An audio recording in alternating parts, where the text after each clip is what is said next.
ہماری نا فیملی میں میرے ہسبینڈ والی سائڈ پہ ان کی پپھو کی ڈیتھ ہو گئی نا، تو ظاہر ہے ان کی پپھو تھیں، وہ بہت ام، اداس ہیں، جو بھی آپ فیلنگ کہہ لیں، دکھ میں ہیں۔ تو میں ایسے بس یہ سوچ رہی تھی کہ ہم لوگ جو باہر رہ رہے ہوتے ہیں،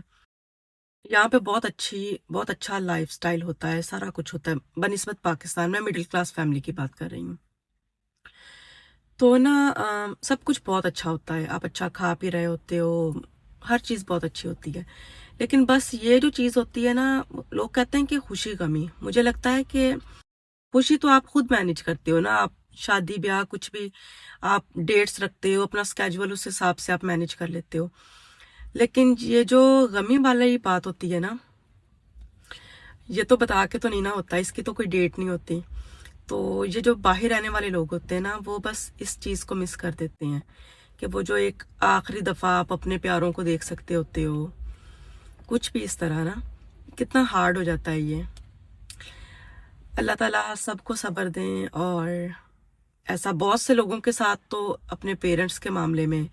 سگے بہن بھائیوں کے معاملے میں بھی ایسا ہو جاتا ہے، کتنا مشکل وقت ہوتا ہے۔ اللہ تعالیٰ آسانیاں پیدا کریں سب کے لیے، اور جو دنیا سے چلے جائیں اللہ تعالیٰ ان کی مغفرت فرمائیں، ان کے لیے جنت مقام ہو۔